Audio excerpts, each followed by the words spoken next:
నీళ్ళు వస్తున్నాయి. అలాగే ప్రస్తుత పరిస్థితి తెలుసుకోవడానికి దాదాపు ఒక 12 అంశాల మీద మేము సర్వే చేయమని ఆదేశించాం. దీన్ని పల్స్ సర్వేగా మీ దృష్టికి తీసుకొస్తున్నాం. ఇది పల్స్ సర్వే చేపడుతున్నాం.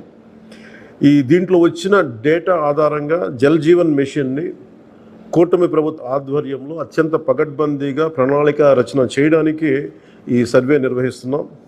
ఒకసారి ఈ డేటా పాయింట్స్ అన్నీ రాగానే ఏ పంచాయతీల్లో నీళ్ళు వస్తున్నాయి, ఏ పంచాయతీల్లో పైప్ లైన్లు డ్యామేజ్ అయినాయి, అసలు గత ప్రభుత్వం చేసిన 4,000 కోట్ల రూపాయల ఖర్చు నిజంగా ఆ ఉద్దేశింప పనులకి జరిగిందా లేదా, వీటన్నిటిని కూడా ఈ పల్స్ సర్వేలు మనకి తెలిసి వస్తాయి. దీని సమూలంగా ప్రజలందరికీ సమీప భవిష్యత్తులో తెలియజేస్తాను. అలాగే గ్రామ పంచాయతీలు, పంచాయతీరాజ్ వ్యవస్థ బలోపేతం కావాలంటే సర్పంచ్ వ్యవస్థ చాలా కీలకమైంది. గత ప్రభుత్వం పంచాయతీ ఎన్నికలు సరిగ్గా నిర్వహించలేకపోవడం వల్ల మనకు నిధులు రాలేకపోయినాయి. చాలాసార్లు మేము అధికారంలోకి రాకముందు పంచాయతీ మనకి సర్పంచ్లందరూ మా దృష్టికి తీసుకొచ్చింది ఏంటంటే కనీసం మాకు బ్లీచింగ్ పౌడర్ కూడా మాకు కొనుక్కునే డబ్బులు లేవు మా దగ్గర. వాళ్ళ అకౌంట్లో పడ్డా కానీ డబ్బులు ఈ ప్రభుత్వం ఈ డిస్కౌంట్స్కి అని చెప్పి డబ్బులు తీసేసుకున్నారు. సో పంచాయతీల నిర్వహణకి ఎన్నికలు జరిగినాయి కానీ పంచాయతీల నిర్వహణకి సంబంధించి ఏ విధంగా వారికి సరైన ఆర్థిక పరిపుష్టి జరగలేదు. నిధులు పడ్డాక ఆ నిధులు దుర్వినియోగం జరిగింది, అది మీ అందరికీ తెలిసిందే. దానికి మరింత వివరంగా ఎప్పటికప్పుడు తెలియజేస్తాం. సో ముఖ్యంగా పంచాయతీరాజ్ వ్యవస్థని, సర్పంచ్ వ్యవస్థని బలోపేతం చేయాలన్నదే మా కూటమి ప్రభుత్వం తాలూకు ఆశయం, ఆకాంక్ష.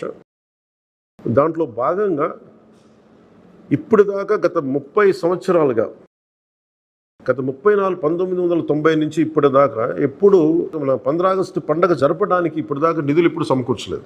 చాలా నామకే వాస్తే నామమాత్రంగా ప్రతి పంచాయతీకి, చిన్న పెద్ద పంచాయతీలకి 100 రూపాయలు, చిన్న పంచాయతీలకి, పెద్ద పంచాయతీలకి 250 రూపాయలు చొప్పున ఇచ్చేవారు.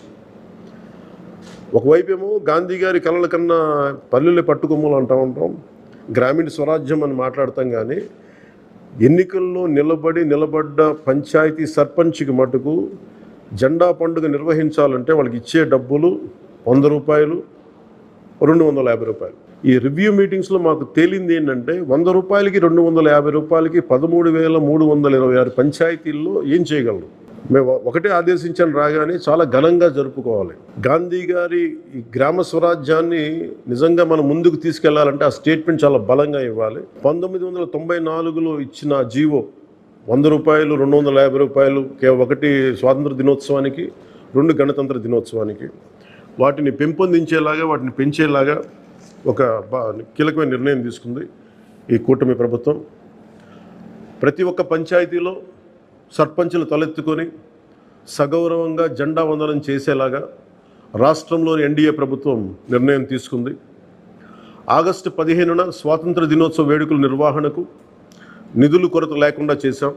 చిన్న పంచాయతీలకి 10,000 రూపాయలు, మేజర్ పంచాయతీలకి 25,000 రూపాయల చొప్పున నిధులు సమకూరుస్తున్నాం. దానికోసమని జీవోను కూడా రిలీజ్ చేశాం. దీనిని పంచాయతీ సర్పంచులు దీన్ని పూర్తిగా సద్వినియోగం చేసుకోమని నేను విన్నవించుకుంటా ఉన్నాను. ఇప్పటి వరకు పంచాయతీలకి ఇంత పెద్ద స్థాయిలో ఆగస్టు 15, జనవరి 26 వేడుకలకు నిధులు ఇచ్చింది లేదు. 34 సంవత్సరాలుగా 1990 నుంచి ఈ మొత్తం ఇప్పటిదాకా పెంచలేదు. 34 సంవత్సరాలుగా ఈ పండగలకి, జెండా వందనం పండగ కానీ, గణతంత్ర దినోత్సవానికి కానీ 100 రూపాయలు, 200